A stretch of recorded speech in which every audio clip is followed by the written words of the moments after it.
অবশেষে প্রকাশিত হলো 2024 থেকে 26-এর পাঠারত স্টুডেন্টদের ডিএলএডের রেজাল্ট। সো তোমরা পাস না ফেল সেটা দেখে নাও এই ভিডিওর মাধ্যমে। তাই নমস্কার সবাইকে আমার channel big breaking take হেল্পে।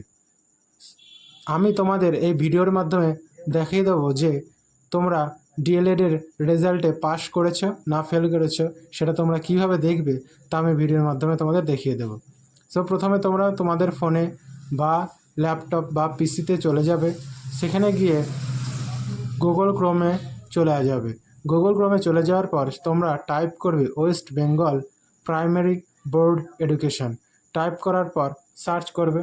Search করলেই দেখবে একটি পেজ ওয়েস্ট বেঙ্গল বোর্ডের পেজ খুলে গেল।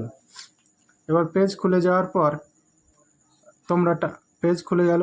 এবার পেজ খুলে যাওয়ার পর ওপরে দেখবে যে ইম্পর্টেন্ট লিঙ্কস বলে একটি অপশান, সেখানে ক্লিক করবে। ক্লিক করে দেখবেন একগাদা নোটিশ আছে এই লিঙ্কের। সো দ্বিতীয় লিঙ্কে ক্লিক করবে। ক্লিক করার পর ওপরে ক্যান্ডিডেট রেজিস্টার নাম্বার জায়গায় আপনাদের রেজিস্ট্রেশন নাম্বার দিতে হবে, ক্যান্ডিডেট রোলের জায়গায় আপনাদের ক্যান্ডিডেট রোলের নাম্বার দিতে হবে, আর ক্যান্ডিডেট নাম্বারের জায়গায় আপনার ক্যান্ডিডেট নাম্বার দিতে হবে। দিয়ে সাবমিট করলেই আপনারা আপনাদের রেজাল্ট দেখে নিতে পারবেন যে আপনারা পাস করেছেন না ফেল করেছেন। এইভাবেই আপনাদের রেজাল্ট আপনারা সহজেই দেখে নিতে পারবেন। তাই ভিডিওটি ভালো লাগলে অবশ্যই একটি লাইক করবেন এবং চ্যানেলটিকে সাবস্ক্রাইব করবেন। Thank you.